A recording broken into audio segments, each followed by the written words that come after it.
This historic film footage comes from the Y-12 National Security Complex's video archives. It's presented to you through the Y-12 History Center. If you'd like to have more information about our History Center, please check the website listed below.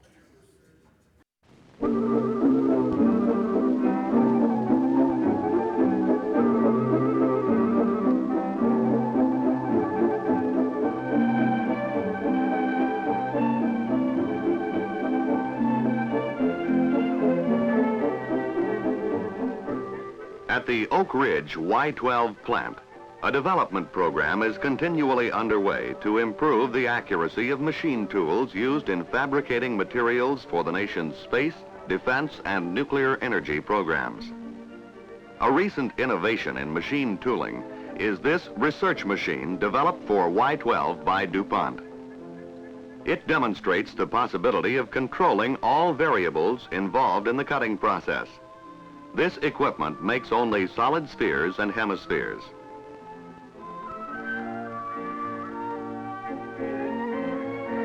These shapes were chosen as the ultimate in simplicity, requiring only relatively simple machine elements. This is not a production machine, but a research tool for examining the principal components that comprise precision machines. These components include the bearings, shown in blue, the drives for the work spindle, and cutter head spindle.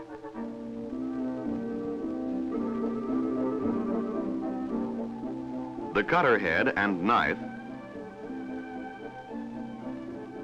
the white light interferometry measuring system, and the heat sensor and transmitting unit. Air-lubricated hydrostatic bearings were chosen for the spindles because of their low friction and high accuracy, and because they generate little heat. A disadvantage of air bearings, lack of stiffness, has been offset by introducing air through a special porous graphite. 3 graphite pads at each end of the bearing produce the desired radial stiffness. These pads are coupled to the spindle housing by spherical seats and to each other by flexure strips. This design facilitates assembly and adjustment and eliminates undesirable movement during operation. The pads are adjusted to provide an air film thickness from 1 to 2 ten-thousandths of an inch. The thrust bearings are oversized to provide bending restraint to the spindles. The thrust bearing flexure plate is initially adjusted to 6/1000ths of an inch deflection. This deflection provides the proper balance between stiffness and film thickness when air is injected into the graphite pad. The pad's susceptibility to moisture is eliminated by drying and filtering the air before it is introduced to the control panel. The air is dried by a commercial desiccant. The filter consists of cylindrical elements of the same type of graphite used in the bearing pads. Power is delivered to the work spindle by a flat belt riding on crowned pulleys. Selection of the belt weight is important, since improper weight produces flutter in the belt and causes work spindle vibration. The cutter head spindle drive is powered by a 1/6 horsepower variable speed motor attached to the base with vibration mounts. The motor rotates a vertically mounted screw, carrying a nut which moves linearly. Movement of the nut imparts angular motion through a steel belt to the cutter head spindle. With this arrangement, it is possible to obtain approximately 212 degrees of rotation without significant vibration of the cutter head spindle. The cutter head itself has a coarse adjustment feed and a secondary fine adjustment feed. The diamond knife has an edge sharpness usually expressed in angstrom units. Such knives have been used experimentally at Y-12 for turning and facing operations on materials such as stainless steel, nickel, and aluminum. Specially designed white light interferometry systems evaluate the overall performance of the machine during operation. 2 interferometers, mounted on a carriage, are referenced to a gauge block for establishing the workpiece diameter. A 3rd interferometer on the cutter head measures sphericity from equator to pole to equator. Micro-inch cuts can be viewed optically through the cutter head interferometer. Fringe displacements indicate the depth of cut.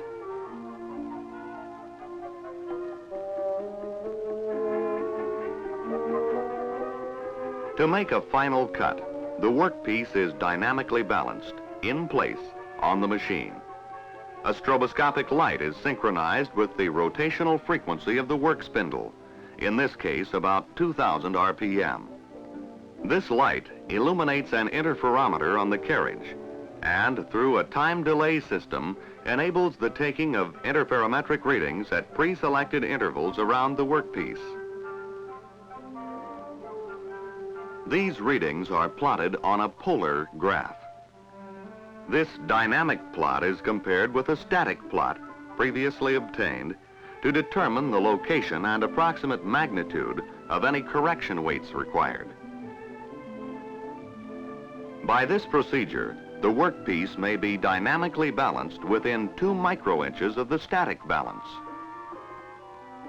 Because a diamond knife is used, the temperature change of the workpiece due to cutting friction is usually less than 1 degree Fahrenheit. When micro-inch precision is involved, this heat can cause significant changes in the workpiece size. For that reason, a manifold is installed around the spindle nose to circulate fluids for temperature control. A temperature sensor is located in a cavity directly under the workpiece. The temperature is transmitted by FM signal to a receiver amplifier and recorded. Changes in the range of 1/10 of a degree are detected. This enables the operator to make necessary adjustments to the spindle manifold and cutting fluid coolant systems. Also, data are provided for basic studies of material growth during a cutting operation. Following a machining operation, the workpiece is verified in the Y12 Standards Laboratory. After verification of roundness and diameter measurements, the piece is suitable as an inspection standard. It may then be used to calibrate coordinate measuring machines. Tests have shown that the research machine has exceeded its design expectations. The thrust and rotational accuracy of the cutter head and work spindles are within 5 microinches. The dynamic friction coefficient for both spindles is 5 times 10 to the minus 6th and less. This is about 400 times smaller than the coefficient for normally loaded ball bearings.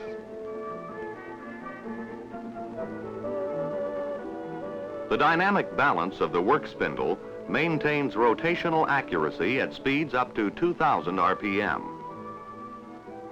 The static balance of the cutter head spindle is less than 1 inch per pound.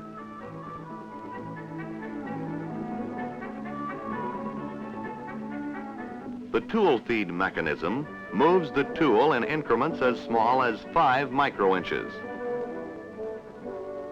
And the sum total of all vibrations, including motor drives, does not exceed 5 microinches, peak to peak, measured between the work and tool holder.